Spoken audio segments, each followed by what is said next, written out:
நாம் வாசிக்கலாம்.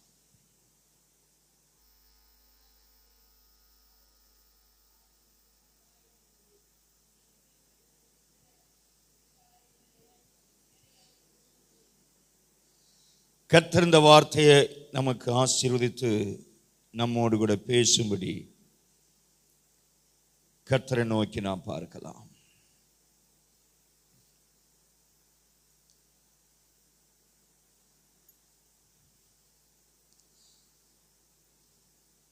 உந்தன் பாதம் என்னை பலியாய் உண்மை மனதுடன் ஒப்படைத்தேன். ஏற்று கொண்டருளும் தேவபலன் விளங்கும். தேற்றி உயிர்ப்பித்திடும் தம்மாவினா தேற்றி உயிர்ப்பித்திடும் தம்மாவினா மகிமை மேல் மகிமை அடைந்திடுவே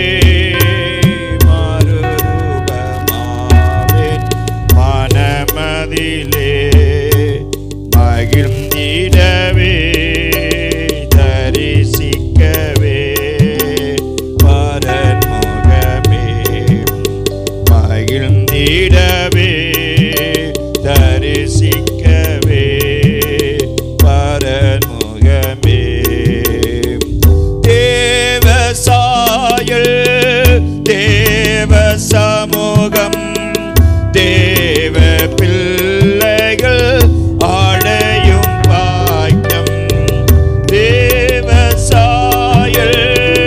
தேவ பிள்ளைகள் ஆடையும் பாய்க்கம் எந்தன் வாஞ்சையிலே என்று என்னை பலப்படுத்தும்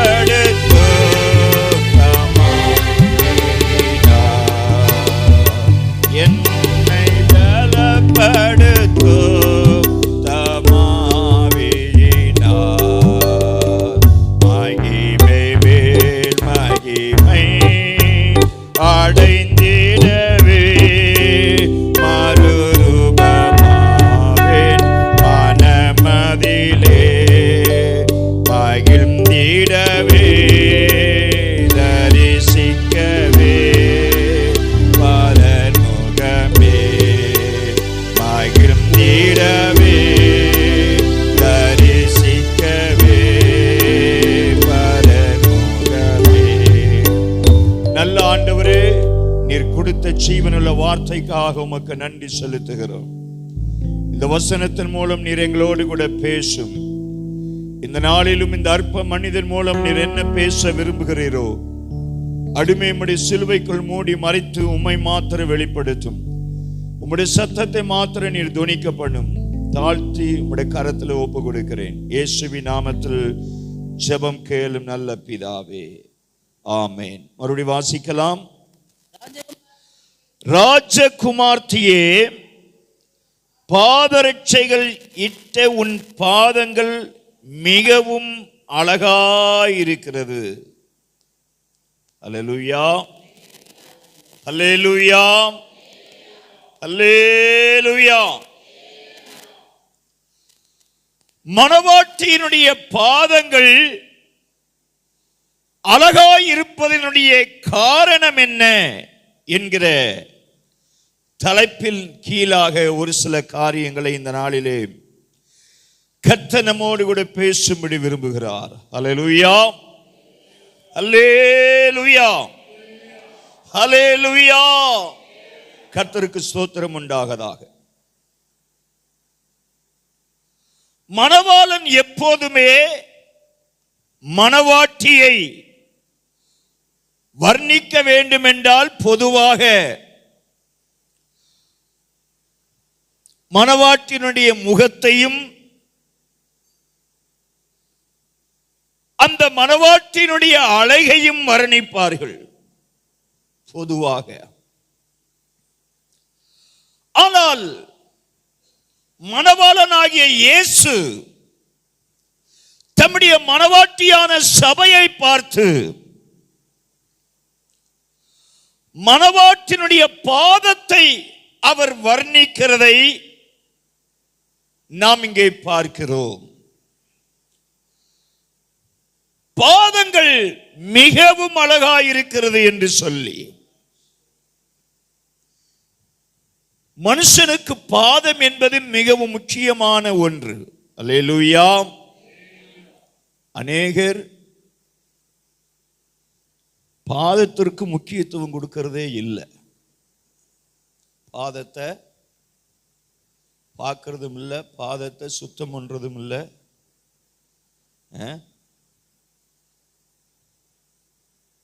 கர்த்தருக்கு ஸ்தோத்திரம். ஏனென்றால் பாதம் மிகவும் முக்கியமான ஒன்று.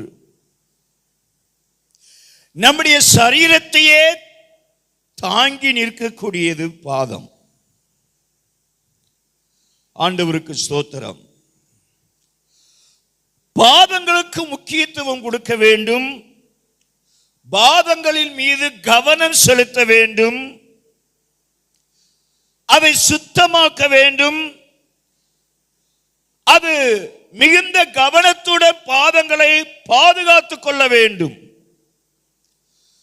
அதிலே மிகவும் கவனம் உள்ளவர்களாக காணப்பட வேண்டியது மிகவும் அவசியம். அல்லேலூயா, அல்லேலூயா. கர்த்தருக்கு மகிமை உண்டாவதாக. அருமையான கர்த்தருடைய பிள்ளைகளே, மணவாளனாகிய இயேசு தம்முடைய மணவாட்டியான சபையை, சபை என்றால் ரட்சிக்கப்பட்டவர்களின் கூட்டம் என்பதை மறந்து போக வேண்டாம். கர்த்தருக்கு ஸ்தோத்திரம். ரட்சிக்கப்பட்டவர்கள் தான் இயேசுவை சந்திக்க ஆயத்தமானவர்கள். அவர்கள்தான் அவரை சந்திக்கும்படி தெரிந்து கொள்ளப்பட்டவர்கள், அவரை சந்திக்கும்படி ஏற்படுத்தப்பட்டவர்கள். அவர்களைத்தான் ஆண்டவர் தம்முடைய மணவாட்டியாக மாற்றும்படியாக சபையிலே கொண்டு வந்து அவர்களை தேவன் அழகுபடுத்துகிறார். அல்லேலூயா. நான் எப்பொழுதுமே சொல்லுவது வழக்கம், சபை என்பது ஒரு அழகு நிலையம். அல்லேலூயா, அல்லேலூயா. ஒவ்வொரு மனிதனுக்கும் உரிய ஆவிக்குரிய அழகை கொடுப்பதற்கு சபையை கர்த்தர் ஏற்படுத்தி வைத்திருக்கிறார். அல்லேலூயா. சரீரத்திற்குரிய அழகு கொடுப்பதற்கு உலகத்தில் நிறைய அழகு நிலையங்கள் உண்டு. ஒரு ஆவிக்குரிய மனுஷன் ஆவிக்குரிய அழகை விரும்புவான் என்றால் உலக அழகை அவன் விரும்ப மாட்டான், அதற்கு முக்கியத்துவம் கொடுக்க மாட்டான். சோத்திரம். ஆவிக்குரிய அழகுக்கு முக்கியத்துவம் கொடுக்காதவன் அல்லது ஆவிக்குரிய அழகின் மீது விருப்பம் கொள்ளாதவன் சரீரத்திற்குரிய அழகுக்கு முக்கியத்துவம் கொடுப்பான். சரீரத்தை அழகுபடுத்த வேண்டும் என்று அதற்குரிய காரியங்களுக்காக பிரயாசப்படுவான். கர்த்தருக்கு ஸ்தோத்திரம். பிரியமான கர்த்தருடைய பிள்ளைகளே, ஆகவே இன்றைக்கு ஆண்டவராகிய இயேசு தம்முடைய மணவாட்டியான சபையை அழைக்கும்படி அல்லது மணவாளன் மணவாட்டியோடு சேர்ந்து இருக்கும்படியான நாள், அவருடைய வருகையின் நேரம் நெருங்கி வந்து கொண்டிருக்கிறது. அல்லேலூயா. ஆகவே அவரோடு கூட நாம் சேர்ந்து அவரோடு கூட நாம் இருக்க வேண்டும் என்றால் நாம் அவருடைய பார்வையிலே அழகுள்ளவர்களாக இருக்க வேண்டும் என்று தேவன் விரும்புகிறார். அல்லேலூயா.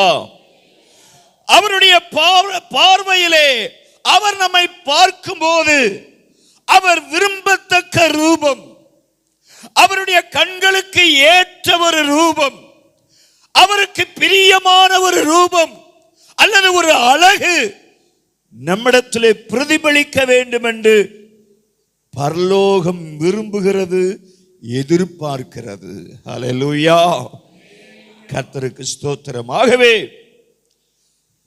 மணவாளனாகிய இயேசு விரும்புகிறேன் அந்த பாதங்களிலே ஏற்பட்டிருக்கிற அந்த அழகு எப்படி ஒருவன் பெற்றுக்கொள்ள முடியும் என்று சொல்லி ஒரு சில காரியங்களை வேத பகுதியில் இருந்து நான் உங்களுக்கு அடையாளம் காண்பிக்க விரும்புகிறேன். வாசிக்கலாம். முதலாவதாக எபிரேயருக்கு எழுதின நிருபம், எபிரேயர் 12வது அதிகாரம் 13வது வசனத்தை நாம் வாசிக்கலாம்.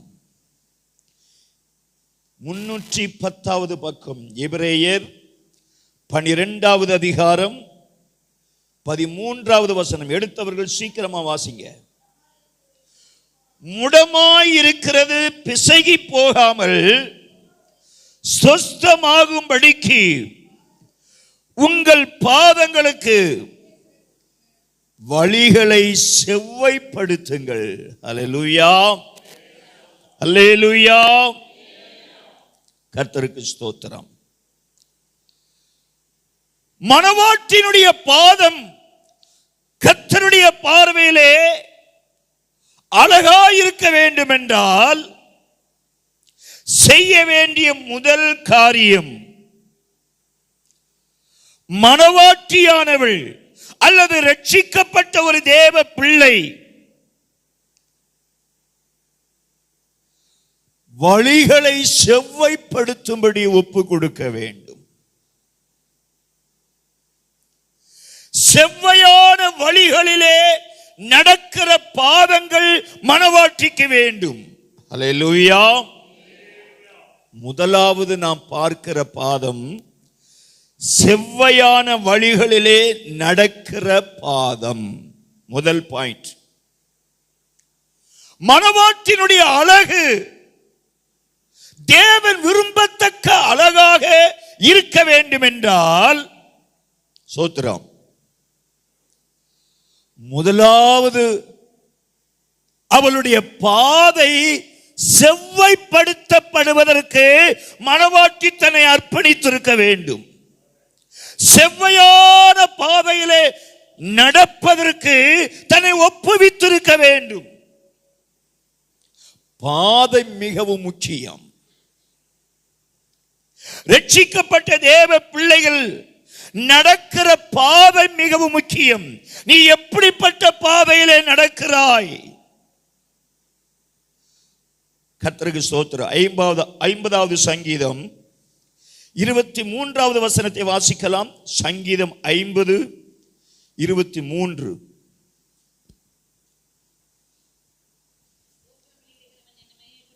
வசனத்தை நல்லா கவனிங்க. ஸ்தோத்திர பலியிடுகிறவன் என்னை மகிமைப்படுத்துகிறான். ஆமென். மறுபடியும் வாசிங்க. ஸ்தோத்திர பலியிடுகிறவன் என்னை மகிமைப்படுத்துகிறான்.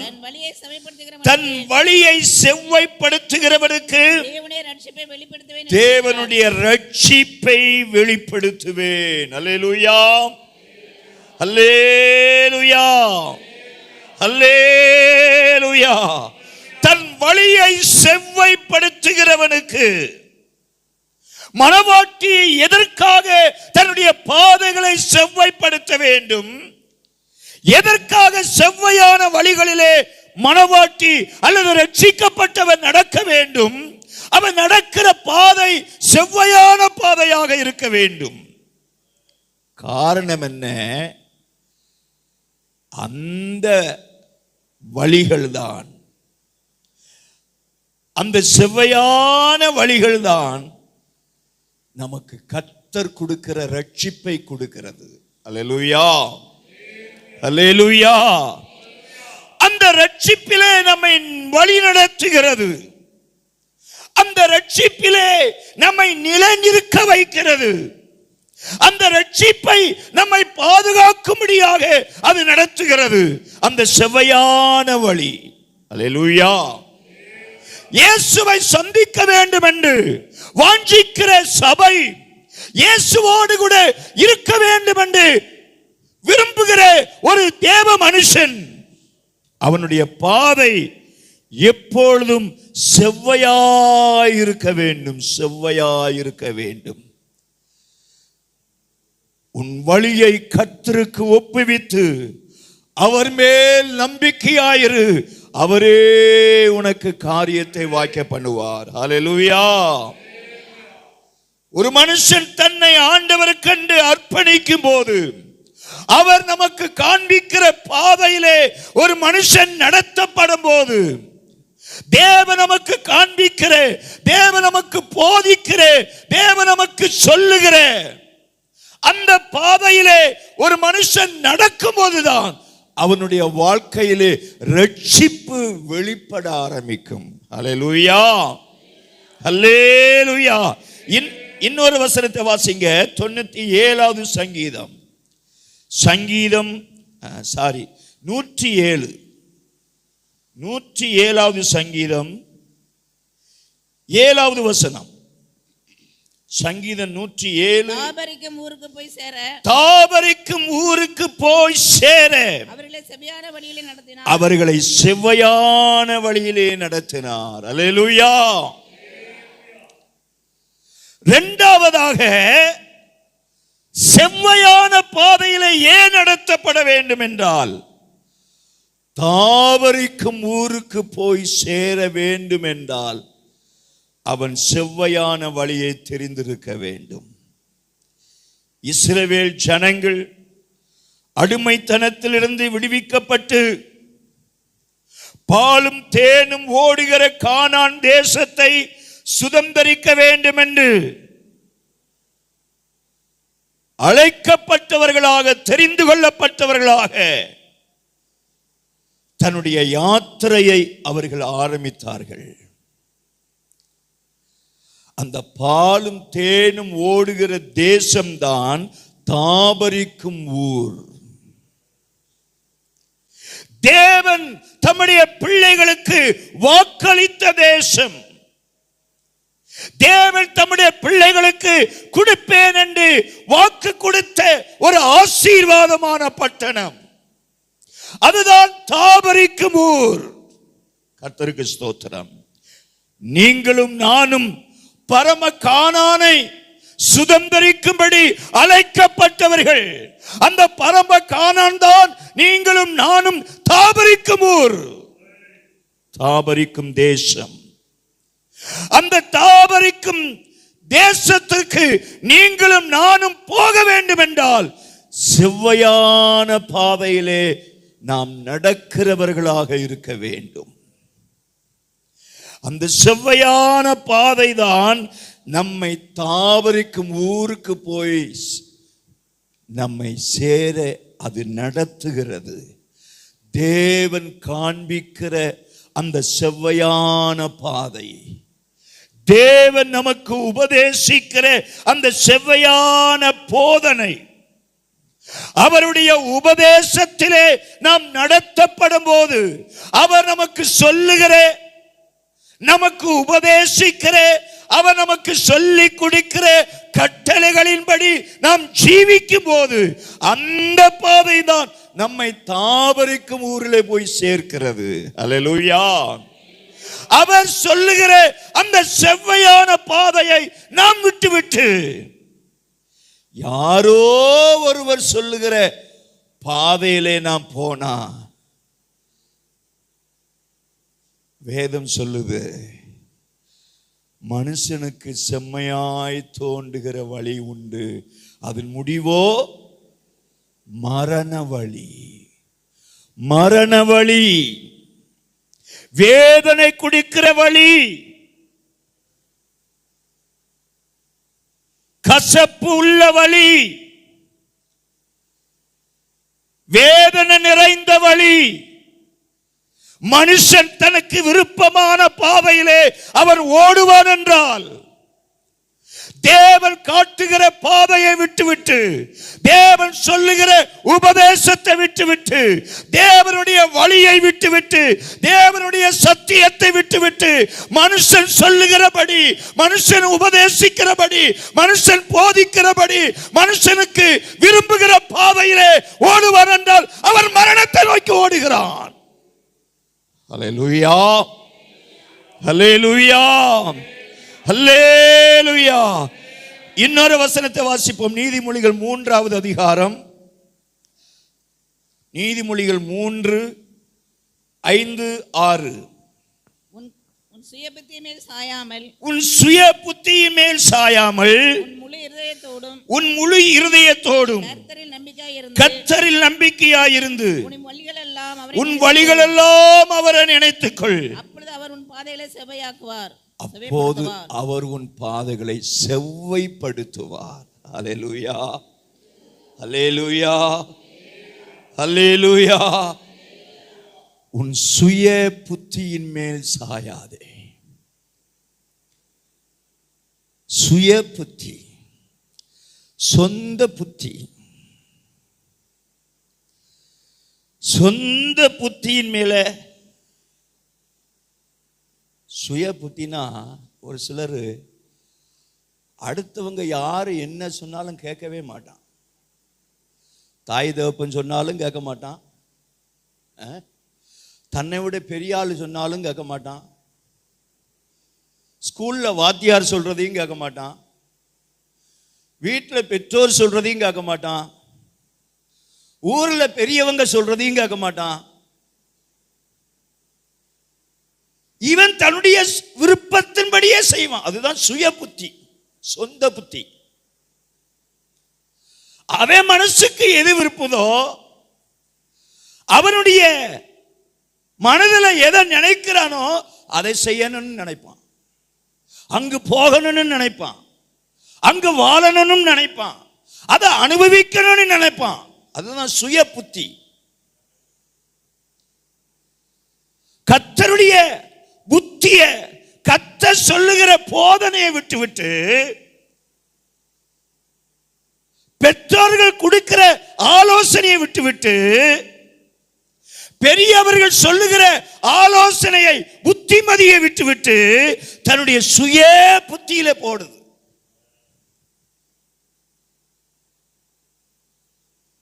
சில கல்லூரி ஸ்கூல்ல படிக்கிற சின்ன பிள்ளை வரைக்கும் என்ன செய்வாங்க, அம்மா அப்பா சொல்றதெல்லாம் கேட்பாங்க. சிலர் கல்லூரிக்கு போயிட்டாங்கன்னானே கொஞ்சம் வால் முளைச்சிடும். கல்லூரிக்கு போயிட்டா சிலருக்கு வால் முளைச்சிடும். அம்மா சொல்றதெல்லாம் கேட்க மாட்டான், அப்பாவும் மதிக்க மாட்டான். சோத்திரம். வீட்டில் பெரியவங்க அண்ணன் சொல்றதையும் கேட்க மாட்டான், மாமா மச்சன் சொல்றதையும் கேட்க மாட்டான். அவனுக்கு எது விருப்பமோ அதன்படி தான் ஓடுவான். சோத்திரம். இதுதான் சுய புத்தி. சுய புத்தியில சாஞ்சா உனக்கு ஆபத்து வரும். எப்ப வரும்னு தெரியாது, எப்படி வரும்னு தெரியாது, யாரை கொண்டு வரும்னு தெரியாது. சோத்திரம். இது ஒரு கடைசி காலம். இந்த காலத்துல கொஞ்சம் யோசித்து பார்த்தா எதெல்லாமோ நடக்கு, நடக்க கூடாததெல்லாம் நடக்கு. இந்த வயசுல இந்த வியாதி வருமா தெரியல. அப்படிப்பட்ட வியாதி எல்லாம் வருது. அட்டாக்கு, மஞ்ச காமால, இதெல்லாம் ஒரு குறிப்பிட்ட வயசுக்கு அப்புறம் தான் வரும்.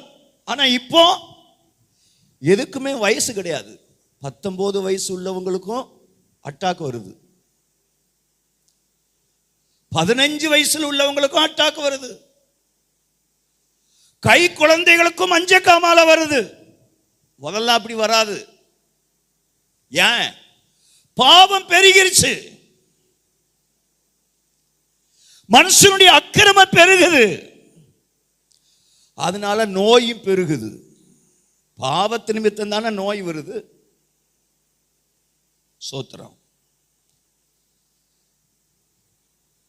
கர்த்தருடைய வழியைப்படி நடக்காம கர்த்தருடைய சித்தத்தை செய்வதற்கு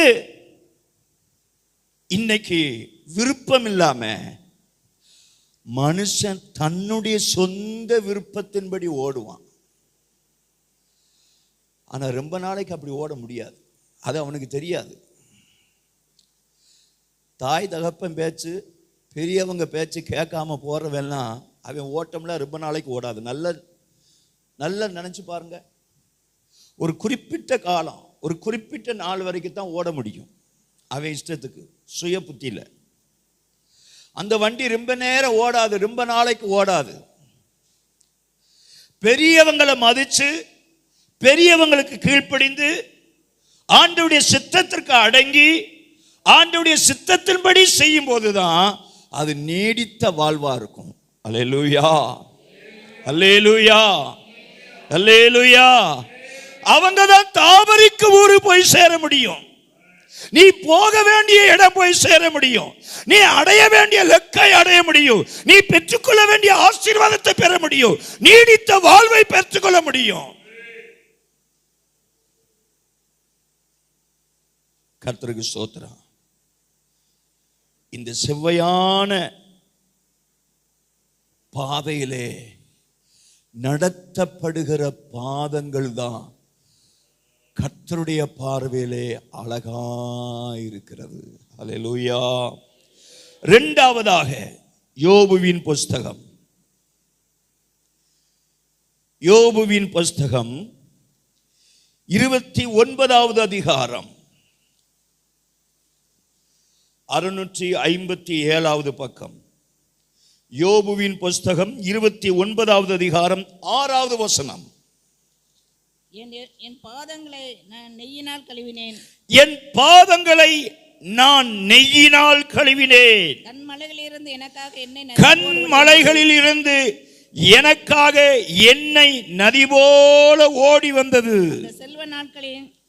அந்த செல்வ நாட்களின் சீர் இப்போது இருந்தால் நலமாயிருக்கும். சீர் இப்போது இருந்தால் நலமாயிருக்கும். அல்லேலூயா, அல்லேலூயா, அல்லேலூயா. உபாகமும் 33வது அதிகாரம், உபாகமும் 33வது அதிகாரம் 24வது வசனத்தை வாசிக்கலாம். ஆசேரை குறித்து, ஆசேர் புத்திரபாக்கியம் அடைவனாய் தன் சகோதரருக்கு பிரியமாய் இருந்து தன் காலை எண்ணெயிலே தோய்ப்பான். ஆமென். எல்லாரும் எடுத்துக்கிட்டீங்களா? 268வது பக்கம், உபாகமும் 33வது அதிகாரம் 24வது வசனம். ஆசேரை குறித்து, ஆசேர் புத்திரபாக்கியம் உடையவனாய் தன் சகோதரருக்கு பிரியமாயிருந்து தன் காலை எண்ணெயிலே தோய்ப்பான். ஹல்லேலூயா, ஹல்லேலூயா, ஹல்லேலூயா.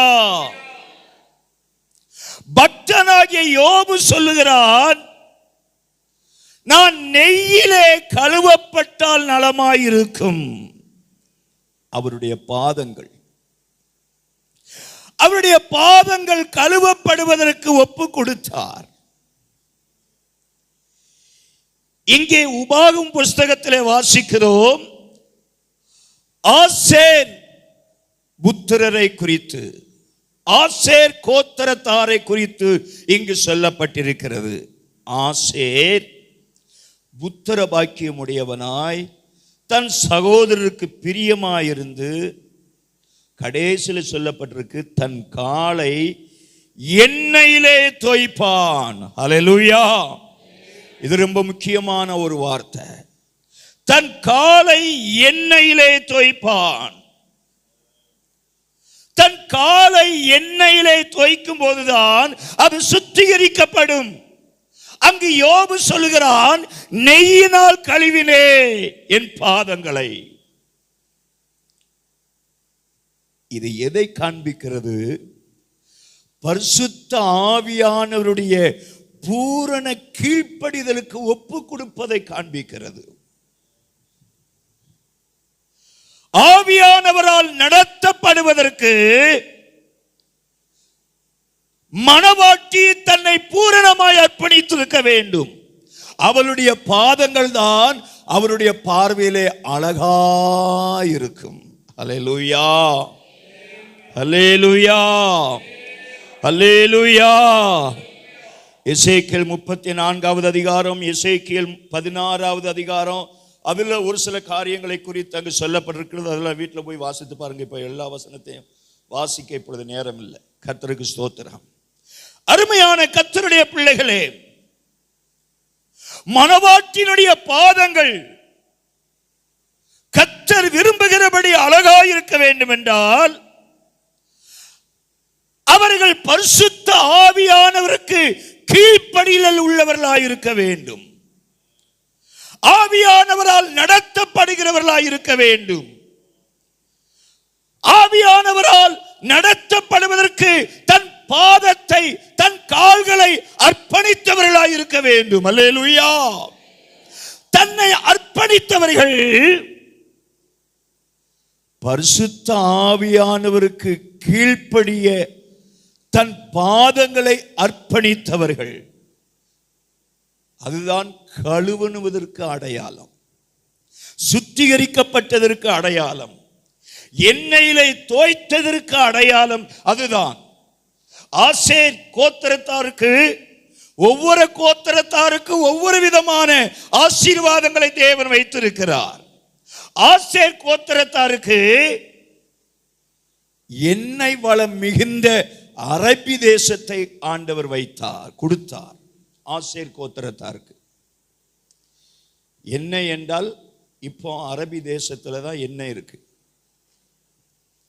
அந்த தேசத்தை சுதந்திரமாக ஆசேர் கோத்திரத்தாருக்கு ஆண்டவர் கொடுத்தார். ஆகவேதான் ஆசேர் கோத்திரத்தார் தன்னுடைய காலை எண்ணெயிலே தோய்க்கும்படி தன் காலை ஒப்பு கொடுத்திருக்கிறார்கள். நல்லா கவனிக்க வேண்டும். ஒரு ஆழமான சத்தியம், கர்த்தரை சந்திப்பதற்குரிய ஒரு ஆவிக்குரிய சத்தியத்தை ஆவியானவர் உங்களோடு பேசிக் கொண்டிருக்கிறார். கர்த்தருடைய வருகை சீக்கிரமாய் இருக்கிறபடினாலே கர்த்தரை சந்திக்க ஆயத்தமாய் இருக்கிற மணவாட்டிக்கு தேவையான ஒரு சத்தியம். கர்த்தருடைய ரகசிய வருகையிலே இயேசுவை சபை சந்திக்க வேண்டும் என்றால் அந்த சபை தன்னுடைய பாதங்களை, தன்னுடைய கால்களை ஆவியானவருடைய ஆளுகைக்கு ஒப்பு கொடுத்திருக்க வேண்டும். அவர்களுடைய தன்னுடைய இஷ்டப்படி செய்ய முடியாது. ஹல்லேலூயா. வல்லமையின் ஆவியானவர் என்னுள் வந்து விட்டார் காரணத்தினால் பொல்லாத சாத்தானே ஒரு சொல்லாலே விரட்டி விட்டீ. வல்லமையின் ஆவியானவர் என்னுள் வந்து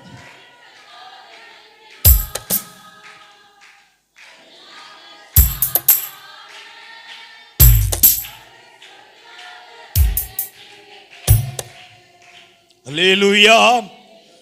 கட்டுப்பாட்டின் ஆவியானவர் என்னை கண்ட்ரோல் பண்ணி நடத்துகிறார்.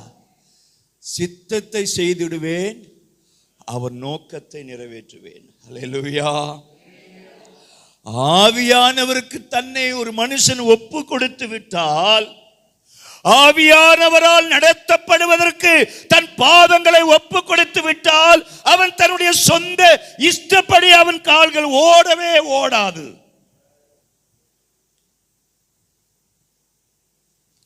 சபை நடந்து கொண்டிருக்கும் போது கருவாட்டு கிடைக்கும், கத்திரிக்காய் கிடைக்கும், கல்யாண வீட்டுக்கும், துக்க சாவு வீட்டுக்கும் அவன் காலு நிற்காது. யாரு காலு நிற்கும்னா, சபைக்கு வராம கல்யாண வீட்டுக்கும் துக்க வீட்லையும் யாரு காலு நிற்கணும்னா, யாரு கால ஆவியானவருக்கு ஒப்பு கொடுக்கலையோ அவன் காலு தான் நிற்கும். அல்லேலூயா, அல்லேலூயா, அல்லேலூயா. கர்த்தருக்கு ஸ்தோத்திரம். அப்போஸ்தலர் 8வது அதிகாரத்திலே ஒரு மனுஷனை குறித்து பார்க்கிறோம். 8வது அதிகாரத்தில் பிலிப்பு என்று சொல்லப்படுகிற ஒரு சுவிசேஷகன் இருக்கிறான். 8வது அதிகாரம் 25வது வசனம் முதல் கடைசி வரைக்கும் அந்த அதிகாரத்தை நீங்க வீட்டில் போய் வாசித்து பாருங்க. அப்போஸ்தலர் 8வது அதிகாரம் 25வது வசனம் முதல் கடைசி வசனம் வரைக்கும் பிலிப்பை குறித்து அங்கு சொல்லப்பட்டிருக்கிறது. பிலிப்பு தேவனால் அழைக்கப்பட்ட ஒரு மனுஷன், ஒரு சுவிசேஷ வேலை செய்கிறவன். கர்த்தருடைய சுவிசேஷத்தை அவன் அநேக பட்டணங்களிலே, கிராமங்களிலே அவன் சுவிசேஷத்தை அறிவித்தான். கடைசியாக சமாரியாவிலே அவன் சுவிசேஷத்தை அறிவித்தான். சமாரியாவிலே சுவிசேஷத்தை அறிவித்து சமாரியாவிலே ஒரு கூட்ட ஜனத்தை கர்த்தருக்கென்று ஆயத்தப்படுத்தினான். அங்கே ஒரு கூடாரத்தை போட்டு ஒரு சபையை ஆரம்பிச்சு உட்கார்ந்து இருக்கலாம். பிலிப்பு அப்படி செய்யல. பிலிப்பு அந்த சமாரியாவிலே ஊழியம் செய்து முடித்துட்டு அந்த பிலிப்பை ஆவியானவர் வனாந்தர பக்கமாக போக சொல்லுகிறார். அந்த வசனத்தை நல்லா கவனிச்சு பாருங்க. எல்லாவற்றையும் வாசித்து விளக்குவதற்கு நேரம் இல்லை, அதனால நான் வேகமா சொல்லி போகிறேன். சமாரியாவிலே சுவிசேஷத்தை சொல்லி முடித்து வனாந்தர மார்க்கமாக போக வேண்டும் என்று ஆவியானவர் பிலிப்புவை ஏவி விடுகிறார். நீ வனாந்தர மார்க்கமாய் போ என்று சொல்லி. கர்த்தருக்கு ஸ்தோத்திரம். வனாந்தரம்னா நிறைய பேருக்கு பிடிக்காது. வனாந்தரத்தில் நம்மனா என்ன செய்வோம்? வனாந்தரத்தில் அங்கே யார் இருக்கா? யாருக்கு போய் சுவிசேஷம் சொல்ல? வனாந்தரத்துக்கு போவா அப்படின்னு நம்மனா போக மாட்டோம். ஆனா பிலிப்பு ஆவியானவருக்கு கீழ்ப்படிந்து ஆவியானவர் சொல்லுகிற அந்த ஆவியானவரால் நடத்தப்படுகிற ஒரு சுவிசேஷகனாய் பிலிப்பு இருந்தபடினாலே ஆவியானவர் சொன்ன உடனே கீழ்ப்படிந்து உடனே வனாந்தரத்துக்கு போனான். ஆவியானவருக்கு கீழ்ப்படிந்து இந்த பிலிப்பு வனாந்தரத்திற்கு போனபடினாலே அந்த வனாந்தரத்திலே ஒரு மந்திரி வருகிறான்.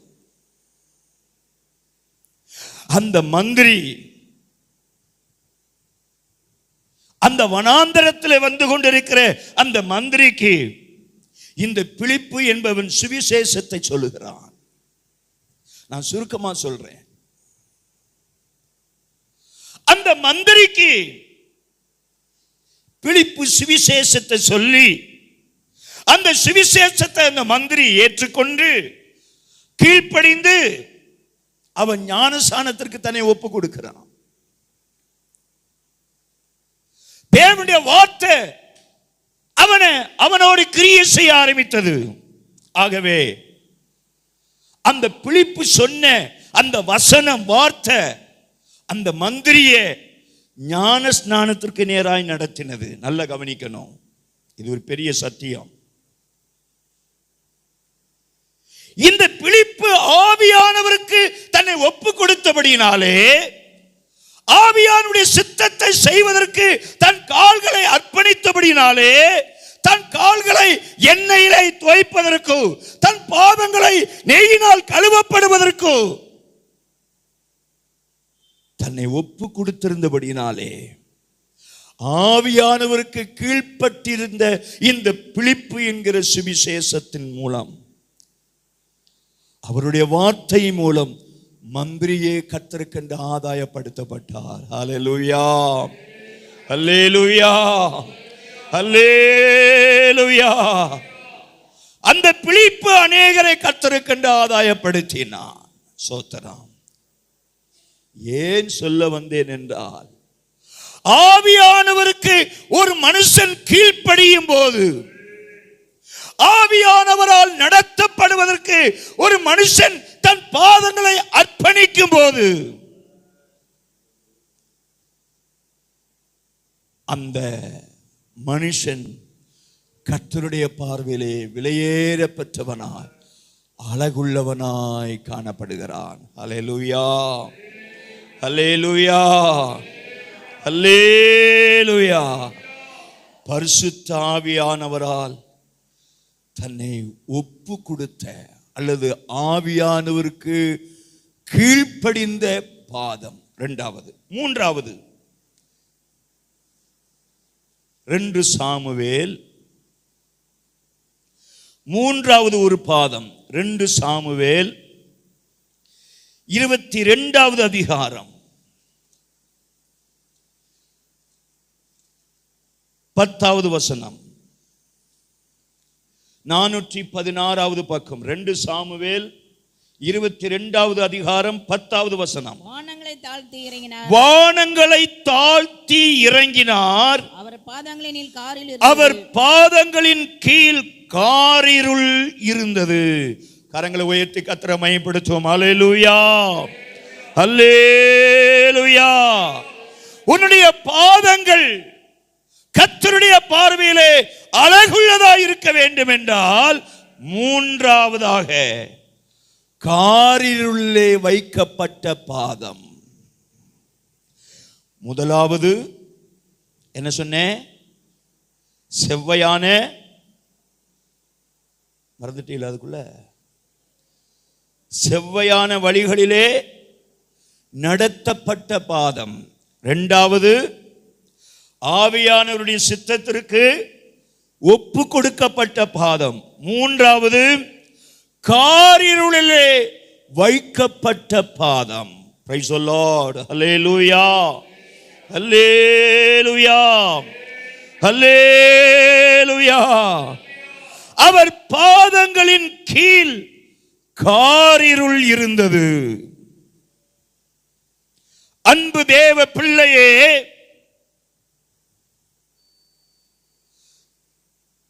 தாவீதினுடைய வாழ்க்கையிலே அநேக காரிருள் அவரை சூழ்ந்து கொண்டு வந்தது.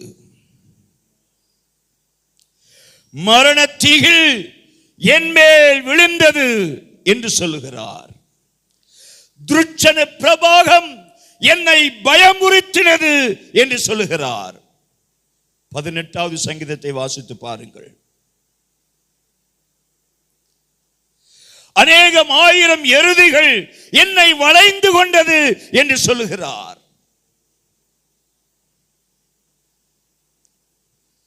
பாசான் தேசத்துக்கு எருதிகள் என்னை சுற்றி கொண்டது என்று சொல்லுகிறார். இப்படி அநேக காரியங்களை சொல்லிக் கொண்டே போகலாம். தாவீதின் வாழ்க்கையிலே வந்த காரிருள், சவுல் தாவீதை கொல்லுவதற்கு பலமுறை வகதேடிக் கொண்டிருந்தான். பல நாட்கள் இந்த தாவீது வனாந்தரங்களிலே தங்கி இருக்க வேண்டிய சூழ்நிலை அவனுக்கு வந்தது. சத்துருக்கள் மறுபடியும் மறுபடியும் அவனை பின்தொடர்ந்து கொண்டே வந்தார்கள். அப்படிப்பட்ட வேளைகளிலும் நீ எப்பொழுதும் மந்தடையத்தக்க கண்மலையாயிரும் என்று சொல்லி கர்த்தரை நோக்கி சொன்னான். ஹல்லேலூயா, ஹல்லேலூயா. என்னை ரட்சிப்பதற்கு கட்டளையிட்டீரே, நான் எப்பொழுதும் மந்தடையத்தக்க கண்மலையாக இரும். காரிருள் வருகிறது, துர்ச்சன பிரவாகம் என்னை பயமுறுத்திக் கொண்டிருக்கிறது.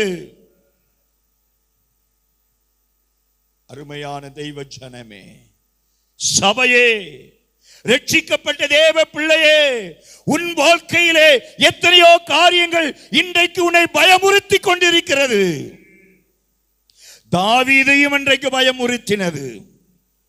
அநேக சம்பவங்கள், அநேக பிரச்சனைகள், அநேக போராட்டங்கள், அநேக நெருக்கடிகள், அநேக வியாதிகள், அநேக வேதனைகள், அநேக பாடுகள் உன்னை பயமுறுத்திக் கொண்டிருக்கிறது. உன் பிள்ளைகளுடைய காரியங்கள் உன்னை பயமுறுத்திக் கொண்டிருக்கிறது. காரிருள் உன்னை சூழ்ந்து கொண்டிருக்கிறது. காரிருளில் வைக்கப்பட்ட பாதம் மணவாட்டியின் பாதம். ஏசாயா தீர்க்கதரிசி சொல்லுகிறார், 60வது அதிகாரத்திலே 2வது வசனத்தை வாசிக்கும் போது, ஏசாயா 60 2வது வசனத்தை வாசிக்க சீக்கிரம். இதோ காரில் பூமியையும் இருள் பூமியையும் காரிருள் ஜனங்களையும் ஓடும். ஆனாலும் உன்மேல் கர்த்தர் உதிப்பார். உன்மேல் கர்த்தர் உதிப்பார். ஹல்லேலூயா, ஹல்லேலூயா. இருள் பூமியையும் காரிருள் ஜனங்களையும் ஓடலாம். இப்படிப்பட்ட சூழ்நிலையிலே ஆவியானவருக்கு தன்னை ஒப்பு கொடுத்த, ஆவியானவருடைய நடத்திப்புக்கு தன்னை கீழ்ப்படுத்தின சபையை கர்த்தர் பாதுகாப்பதற்கு கர்த்தர் அவர்கள் மேல் உதிப்பார். ஹல்லேலூயா. நீதியின் சூரியனாகிய வெளிச்சம் உன்மேல் உதிக்கும். நீ காரிருளில் மத்தியிலே வாழ்ந்து கொண்டிருக்கலாம். ஒரு அந்தகாரம் உன்னை சூழ்ந்து கொண்டிருக்கலாம். என்ன நடக்குமோ, ஏது நடக்குமோ, என்ன சம்பவிக்குமோ, எந்த நேரத்தில் இது எப்படி ஆகுமோ என்று சொல்லி நீ பயந்து கொண்டிருக்கலாம். அதுதான் காரிருள். கர்த்தர் சொல்லுகிறார், இருள் பூமியையும் காரிருள் ஜனங்களை மூடினாலும் கர்த்தர் உன்மேல் உதிப்பார். ஹல்லேலூயா, ஹல்லேலூயா. மனவாட்டியான சபையே, கர்த்தர் உன்மேல் உதிப்பார். நீ காரிருள் மத்தியிலே நடந்து வந்தாலும், அந்தகாரம் உன்னை சூழ்ந்து வந்தாலும் நீ பயப்படாதே. இருள் சூழ்ந்த லோகத்தில் இமை பொழுதும் தூங்காமல் கண்மணி போல என்னை கர்த்தர் இயேசு காத்தாரே. காலமெல்லாம் இணைந்து காலமெல்லாம் பாடுவே. அஞ்சிடே அஞ்சிடே, என் இயேசு என்னோடு இருப்பதால். அஞ்சிடே அஞ்சிடே, என் இயேசு என்னோடு இருப்பதால். ஹல்லேலூயா. சபை அஞ்ச வேண்டிய அவசியம் இல்லை. சபை பயப்பட வேண்டிய அவசியம் இல்லை. துச்சன பிரவாகங்கள் உன்னை பயமுறுத்தலாம். பாதாள கட்டுகள் உன்னை இருக்கலாம். நீ பயப்பட தேவையில்லை. ஏனென்றால் கர்த்தர் உன்னோடு இருக்கிறார். கர்த்தர் உன்மேல் வெளிச்சம் பார்வாற்றுவார். 4வதாக வெளிப்படுத்தின விசேஷம் 12வது அதிகாரம் 1 வசனம். வெளிப்படுத்துதல் 12:1. அன்றையும் ஒரு பெரிய அடையாளம் வானத்திலே காணப்பட்டது. ஒரு ஸ்திரீ சூரியனை அணிந்திருந்தாள். அவள் பாதங்களின் கீழே சந்திரனும் அவள் சிரசின் மேல். ஒரு ஸ்திரீ சூரியனை அணிந்திருந்தாள். அவள் பாதங்களின் கீழே சந்திரனும் அவள் சிரசின் மேல் 12 நட்சத்திரங்களும் உள்ள கிரீடம் இருந்தன. ஹல்லேலூயா. 4வதாக சந்திரன் மீது வைக்கப்பட்ட பாதங்கள். ஹல்லேலூயா. முதலாவது சொன்னேன், செவ்வையான வழிகளிலே நடத்த தன்னை ஒப்பு கொடுத்த பாதம். 2வது, ஆவியானவரால் நடத்தப்படுவதற்கு ஒப்பு கொடுக்கப்பட்ட பாதம். 3வது, காரிருளிலே வைக்கப்பட்ட பாதம். 4வது, சந்திரன் மீது வைக்கப்பட்ட பாதம். கரங்களை உயர்த்தி கர்த்தரை மகிமைப்படுத்தும். அல்லேலூயா, அல்லேலூயா, அல்லேலூயா. அல்லேலூயா, அல்லேலூயா. சந்திரன் மீது வைக்கப்பட்ட பாதம்.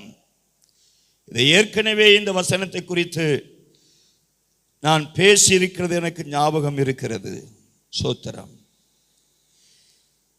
இந்த சந்திரன் உறுதியை காண்பிக்கிறது. 89வது சங்கீதம் 37வது வசனத்தை வாசித்து பார்த்தால் அங்கு சொல்லப்பட்டிருக்கிறது. வாசிங்க. 89 சங்கீதம் 37. சந்திரனை போல அது என்றென்றைக்கும் உறுதியாயும் ஆகாய மண்டலத்து சாட்சியை போல் உண்மையாயும் இருக்கும் என்று விளம்பினீர். Praise the Lord. Hallelujah. Hallelujah. Hallelujah. மறுபடியும் வாசிங்க. போல அது என்றென்றைக்கும் உறுதியாயும், சந்திரனை போல என்றென்றைக்கும் உறுதியாயும், ஆகாய மண்டலத்து சாட்சியை போல் உண்மையாயும் இருக்கும். அல்லேலூயா. கர்த்தருக்கு ஸ்தோத்திரம். இந்த சந்திரன் என்பது தேவ பிள்ளைகளிடத்திலே காணப்படுகிற உறுதியை காண்பிக்கிறது. கர்த்தருடைய பார்வையிலே சபை அழகா இருக்க வேண்டும் என்றால் அவர்கள் சந்திரன் மீது வைக்கப்பட்ட பாதங்களைப் போல காணப்பட வேண்டும். உறுதியாக, ஜெபத்திலே உறுதி, வேத வாசிப்பிலே உறுதி, ஆரம்பத்தில் கொண்டிருந்த நம்பிக்கையிலே உறுதி. கர்த்தருக்கு ஸ்தோத்திரம். கர்த்தரோடு செய்த உடன்படிக்கையிலே உறுதி. இப்படி சொல்லிக்கொண்டே போகலாம். தேவன் நம்மிடத்தில் எதிர்பார்க்கிறது உறுதியை எதிர்பார்க்கிறார். உறுதியுள்ள விசுவாசம், உறுதியுள்ள ஜெப ஜீவியம், உறுதியுள்ள தீர்மானம். தானியேல் எடுத்தான் இல்லையா? அடிமையாக கொண்டு போகப்பட்ட சூழ்நிலையிலும் என் இருதயத்தை திராட்சரசத்தினாலும் ராஜாவினுடைய போஜனத்தினாலும் நான் தீட்டுப்படுத்த மாட்டேன் என்று தன் இருதயத்திலே தீர்மானம் செய்தான். அதான் உறுதியான தீர்மானம். அந்த தீர்மானத்தில் தானியேல் உறுதியாயிருந்தான். அவன் அடிமையாக கொண்டு போகப்பட்டான் பாபிலோனுக்கு. வாலிப வயது, 16 வயது. வேத பண்டிதர்கள் அடிமையாக கொண்டு பட போகும்போது அவனுக்கு வயது 16 வயது இருக்கும் என்று வேத பண்டிதர்கள் சொல்லுகிறார்கள். சோத்திரம். அந்த 16 வயதிலே அவன் எப்படிப்பட்ட தீர்மானம் எடுக்கிறான் பாருங்க. இன்னைக்கு 16 வயதுல இன்னைக்கு இருக்கிற பிள்ளைகள்லாம் எப்படிப்பட்ட தீர்மானம் எடுக்குது? அம்மா உங்க பேச்சு இனிமேல் கேட்க மாட்டேன். இதான் இன்னைக்கு உள்ள பிள்ளைகளுடைய தீர்மானம். அப்பா உங்களை நான் மதிக்க மாட்டேன். சோத்திரம். அவங்க ஃப்ரெண்ட்ஷிப் என்ன சொல்லுவாங்களோ, அவங்க கூட படிக்கிறவங்க என்ன சொல்றாங்களோ, அவங்க பக்கத்தில் ரொம்ப நெருக்கமாக இருக்கிறவங்க என்ன சொல்றாங்களோ அவங்க சொல்றதான் கேட்பாங்க.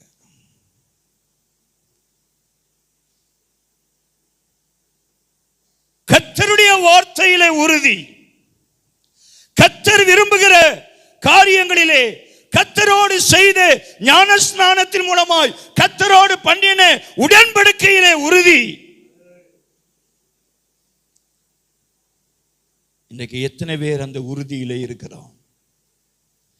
அந்த உறுதியில இருந்தா கர்த்தருடைய பார்வையில் நம்முடைய பாதம் அழகா இருக்கும்.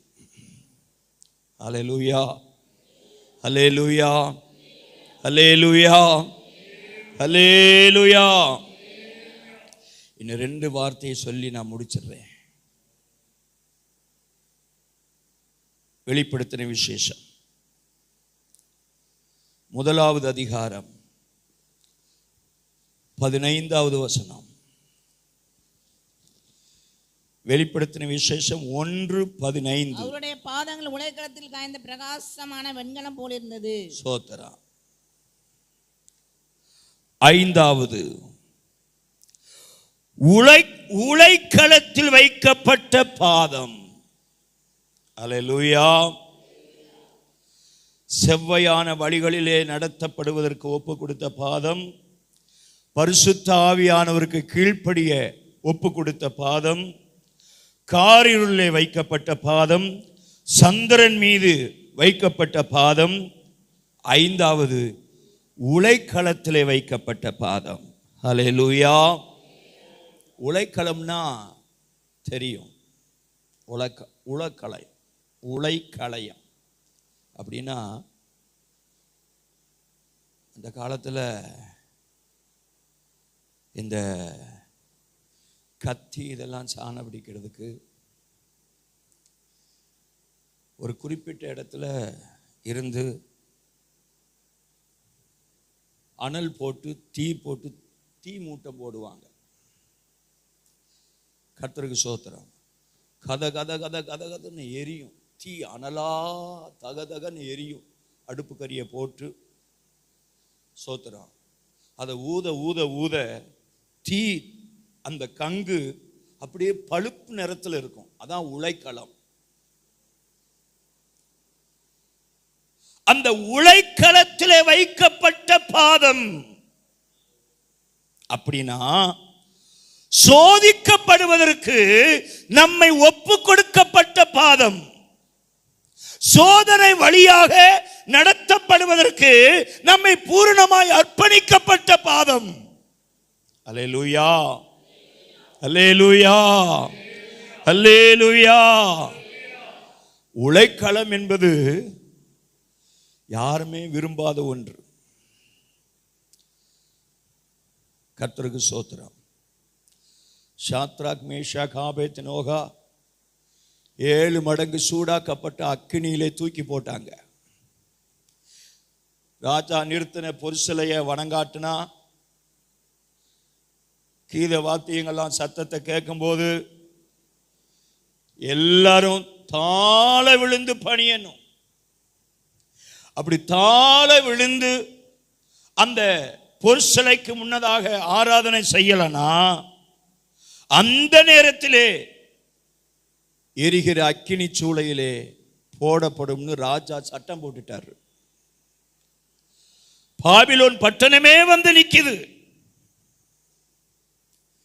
அதோடு கூட இந்த தேவ பிள்ளைகளாகிய சாத்ராக், மேஷாக், ஆபேத்நேகோ இவங்களும் போய் நிக்கிறாங்க. அவ்வளோ பெரிய கூட்டத்தில் நாகஸ்வரம், கிண்ணறம், கீத வாத்தியம், மேலதாளம் எல்லாம் சத்தம் கேட்ட உடனே ஆயிரக்கணக்கான ஜனங்க அப்படியே சாஷ்டாங்கமா விழுந்து பணிந்து ஆராதனை செய்யறாங்க ராஜா நிறுத்தின அந்த பொருசலைக்கு முன்னாடி.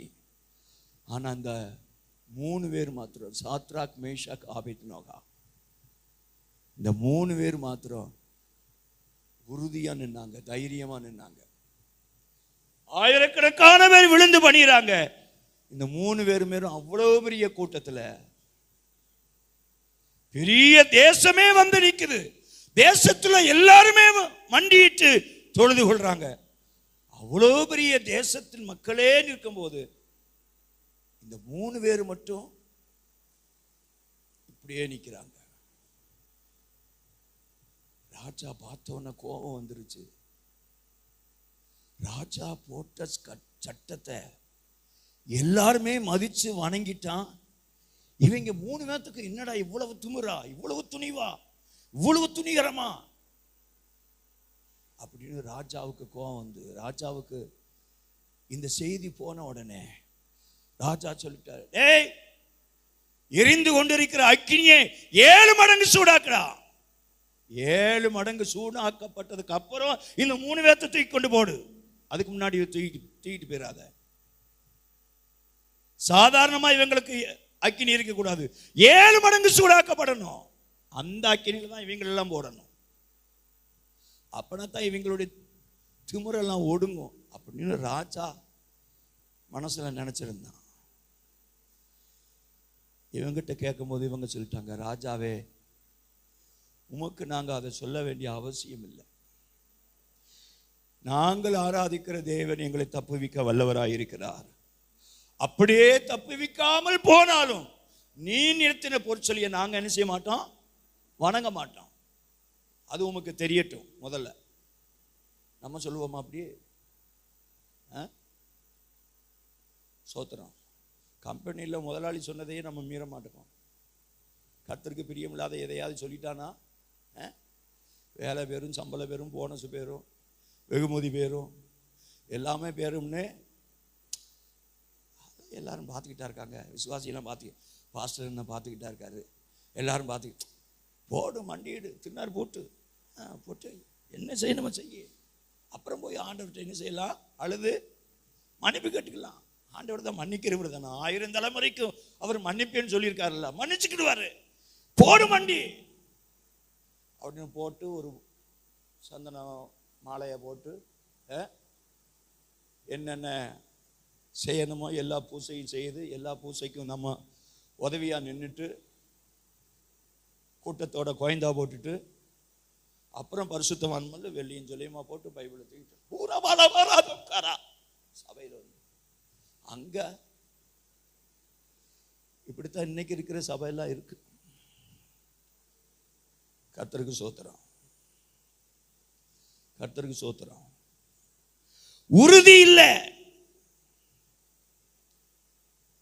உழைக்களம் வைக்கப்பட்ட பாதம்.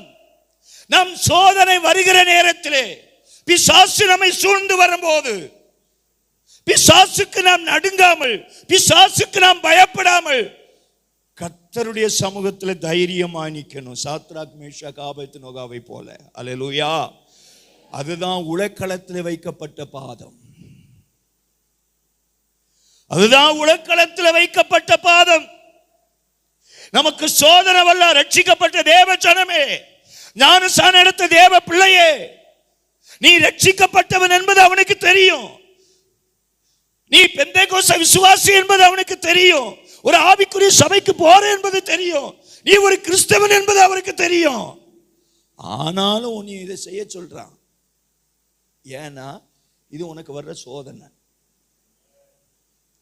இது உனக்கு வர்ற உழைக்களம். இந்த சோதனையில கர்த்தர் உன்னை பரீட்சிப்பார். நீ விசுவாசிதான் இல்லன்னு இல்ல, அவருக்கு தெரியும். அந்த விசுவாசத்திற்கு ஒரு பரீட்சை. நீ உண்மையே விசுவாசிக்கிறாயா, இல்ல இம்மைக்காக மாத்திரம், இந்த உலகத்தில் உள்ள ஆசீர்வாதத்துக்காக விசுவாசிக்கிறாயா அப்படிங்கிறதுக்காக ஒரு பரீட்சை. பிள்ளைகளுக்கெல்லாம் காப்பரிச்சை, அரை பரீட்சை, முழு பரீட்சை வருதுல்ல, அதனால நமக்கும் வரும் அந்த மாதிரி பரீட்சை. அந்த பரீட்சைலாம் வெற்றி பெற்றாதான் அடுத்த உயர்வு நமக்கு வரும். அதான் கர்த்தர் கொடுக்கிற உயர்வு. கர்த்தர் கொடுக்கிற உயர்வெல்லாம் பரீட்சை வச்சு வச்சு பாஸ் பண்ணதுக்கு அப்புறம் தான் உயர்வு வரும். தோல்வி ஆயிடுச்சுனா உள்ளதும் போயிடும். அதான் கர்த்தர் வைக்கிற பரீட்சை. அதான் கர்த்தர் கொடுக்கிற ஆசீர்வாத உயர்வு. அல்லேலூயா, அல்லேலூயா. பரீட்சை இல்லாம பாஸ் பண்ணானா அவன் டூப்ளிகேட். அது கர்த்தருடைய ஆசீர்வாதம் இல்லை. கர்த்தருக்கு சோத்திரம். சரி, நான் 5 நிமிஷம் தான் இருக்கு, நான் சொல்லி முடிச்சிடுறேன். கடைசி வசனம், அதே உன்னத பாட்டு 7:1. உன்னத பாட்டு 7வது அதிகாரம் 1 வசனம். ராஜகுமாரத்தியே, ராஜகுமார்த்தியே, பாதரட்சைகள் இட்ட உன் பாதங்கள் மிகவும் அழகாயிருக்கிறது. அல்லேலூயா. 6வதாக ஒரு பாதம், பாதரட்சைகள் இட்ட பாதம். அல்லேலூயா, அல்லேலூயா. உலக்களத்தில் வைக்கப்பட்ட பாதம், சந்திரன் மீது வைக்கப்பட்ட பாதம், காரிருளிலே வைக்கப்பட்ட பாதம், ஆவியானவருக்கு கீழ்ப்படிய தன்னை ஒப்பு கொடுத்த பாதம், செவ்வையான வழிகளிலே நடத்தப்படுகிற பாதம். அல்லேலூயா. இப்ப கடைசியை நம்ம பார்த்தது, பாதரட்சைகள் இட்ட உன் பாதம் மிகவும் அழகாயிருக்கிறது. இதுதான் கடைசி பாதம். அல்லேலூயா, அல்லேலூயா, அல்லேலூயா. பாதரட்சை என்பது இந்த சுவிசேஷத்தை குறிக்கிறது. சமாதானத்தின் சுவிசேஷத்துக்குரிய பாதரட்சை என்று சொல்லப்பட்டிருக்கிறது. அதெல்லாம் வசனம் எடுப்பதற்கு இப்பொழுது நேரம் இல்லை, நான் சொல்லி முடிச்சிடுறேன். கர்த்தருக்கு ஸ்தோத்திரம். சமாதானத்தின் சுவிசேஷத்தின் பாதரட்சை. சமாதானம் என்கிற வார்த்தை இந்த சுவிசேஷத்திற்கு எதுக்கு வந்திருக்கு அப்படின்னா, பாவம் தான் மனுஷனை கர்த்தருக்கும் மனுஷனுக்கும் இடையே ஒரு பெரிய தடுப்பு சவரை உண்டாக்குனது. கர்த்தருடைய முகம் மனுஷனுக்கு தெரியாம இருப்பதற்கு காரணம் அவனுடைய பாவம். அந்த பாவத்தை மாற்றணும்னா அந்த பாவம் தான் தடையா இருந்தது, தடை கல்லாக இருந்தது, பிரிவினையை ஏற்படுத்தினது. பிதாவின் முகம் இயேசுவுக்கு தெரியல. ஆகவே தான் இயேசு சிலுவையிலே தொங்கிக் கொண்டிருக்கும் போது சொல்லுகிறார், என் தேவனே என் தேவனே ஏன் என்னை கைவிட்டீர் என்று சொல்லுகிறார். அப்ப சிலுவைக்கு போவதற்கு முன்பது வரைக்கும் பிதாவோடு தான் குமாரனாக இயேசு இருந்தார். இப்ப பிதாவினுடைய சித்தத்தை நிறைவேற்றுவதற்கு பூமிக்கு இறங்கி வந்து குமாரனாகிய இயேசு பிதாவின் சித்தத்தை நிறைவேற்றுவதற்கு அந்த சிலுவையை எடுத்து சிலுவையிலே அடிக்கப்படுவதற்கு தன்னை ஒப்பு கொடுத்து 3 ஆணிகளின் மத்தியிலே சிலுவையிலே அவர் தொங்கிக் கொண்டிருக்கிறார். அப்போதுதான் இந்த வார்த்தையை சொல்லுகிறார், என் தேவனே என் தேவனே ஏன் என்னை கைவிட்டீர். அந்த நேரத்திலே பிதாவினுடைய முகம் குமாரனாகிய இயேசுவுக்கு மறைக்கப்பட்டிருந்தது. காரணம் என்ன? நீங்களும் நானும் செய்த பாவம்.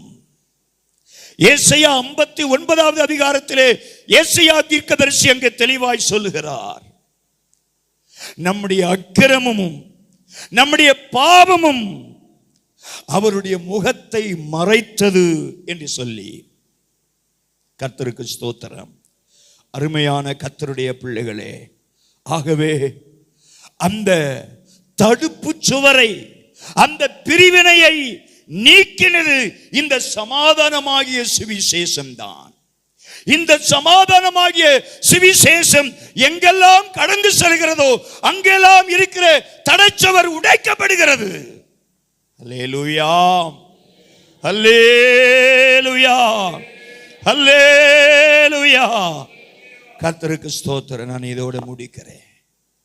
ஆகவே எனக்கு அன்பான தேவனுடைய பிள்ளைகளே, இந்த பகல் வேளையிலே நம்மை ஆண்டவருடைய கரத்திலே ஒப்பு கொடுப்போமா? எல்லாரும் கண்களை மூடுவோம்.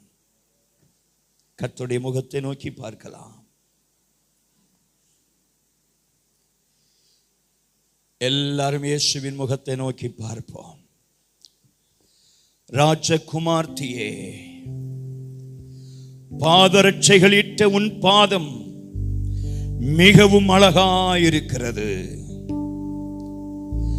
மணவாட்டியின் பாதம் அழகாயிருப்பதின் காரணம் என்ன என்று ஒரு 6 காரியத்தை ரத்தின சுருக்கமாக நாம் பார்த்தோம். நம்முடைய பாதம் கர்த்தருடைய பார்வையிலே அழகாக இருக்க வேண்டும் என்றால் நம்முடைய பாதம் செவ்வையான வழிகளிலே நடக்க வேண்டும். அது நம்மை ரட்சிப்புக்கு ஏதுவாய் நடத்தும் செவ்வையான பாதை.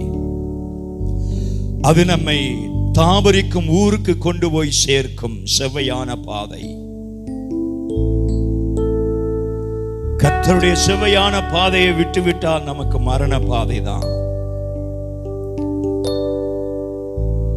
நித்திய ஜீவனை பெற்றுக் கொள்வதற்கு ஒரே வழி செவ்வையான பாதை. ஆகவே செவ்வையான பாதையிலே நடத்தப்படுவதற்கு நம்முடைய பாதங்களை நாம் ஒப்பு கொடுப்போம்.